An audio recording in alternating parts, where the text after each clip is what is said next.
What up, this is Rama Screen covering movies, TV, and entertainment, and here's my review of the 2018 new Suspiria movie. Let's rock this. Okay, first things first. The original 1977 Suspiria was only about 98 minutes tops. So why does this remake have to run more than 2.5 hours, aka 152 minutes long, is beyond me. But that is ultimately a big part of why some audiences, including yours truly, will find this movie, despite some of its fascinating qualities, to be an overall complete snooze fest. On top of the fact that this remake or reimagining, or however you want to call it, often gets lost in its own attempt at mumbo jumbo intellectualism. So, whatever point it's trying to make almost never lands, and whatever scares it's trying to give you almost never terrify. Directed by Luca Guadagnino, I hope I pronounced that name correctly, who gave us A Bigger Splash and Call Me By Your Name, and based on Dario Argento's 1977 horror classic, Suspiria centers around a world-renowned dance company in Europe that carries within itself a dark secret.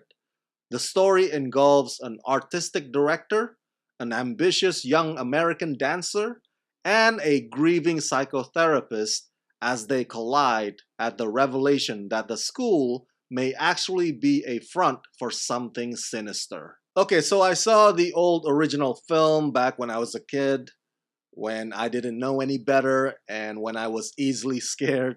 If I rewatch it again now, I'd probably view it as nothing more than a cheesy Technicolor thriller. For that reason as well, I might draw a comparison between the two versions here in my review, but I promise to stay away from any potential spoiler, so you don't have to worry about that. I actually like Dakota Johnson's version of Susie Banyan much better than the old original Susie, because I feel like this Susie seems more secure or more confident in herself.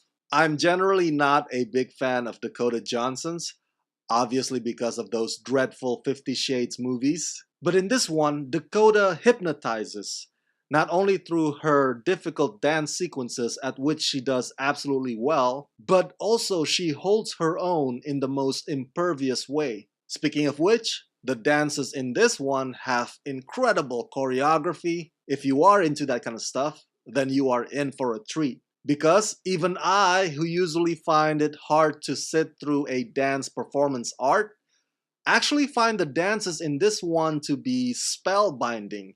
You can't keep your eyes off of them. The dances in this movie also provide an avenue through which the horror or the terror inserts itself. Now, whether or not that strategy is effective can be argued, but there is a particular one nearing the early parts of this film relating to a certain victim that is so gruesome it stands out.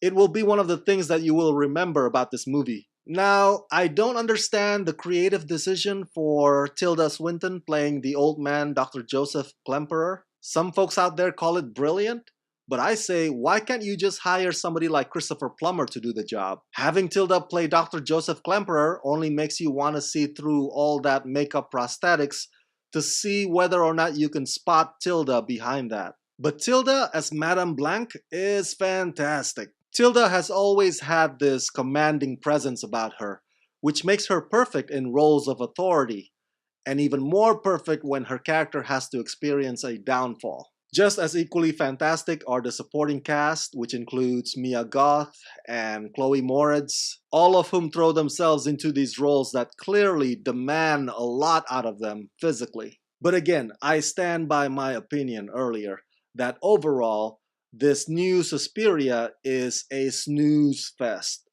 Therefore, it is a polarizing movie that will divide audiences. Some will appreciate it for its cinematic artistry, and while others will find themselves bored to death through its extensive 5 or 6 chapter storytelling approach. I think the 1977 movie is much scarier because that one goes straight to the point without biting off more than it can chew. Whereas this one is drenched in too much allegory, symbolism, and intellectualism that frankly the general public would not have the patience for, let alone care about. And this Suspiria unfortunately goes for grotesque for its big reveal, which is more gross and revolting than scary. And so that, in my opinion, will turn people off. So that's it. That's my review of 2018 new Suspiria movie. Share your thoughts in the comment section below and share this video with all your friends on the YouTubeverse. And as always, subscribe to my channel and ring the bell so you can get notified whenever I post new videos. Hey, if you like this review and you want me to make more, please contribute monthly to help support this channel at Rama Screen Patreon page. Become my patrons today at patreon.com/ramascreen. Let's rock this.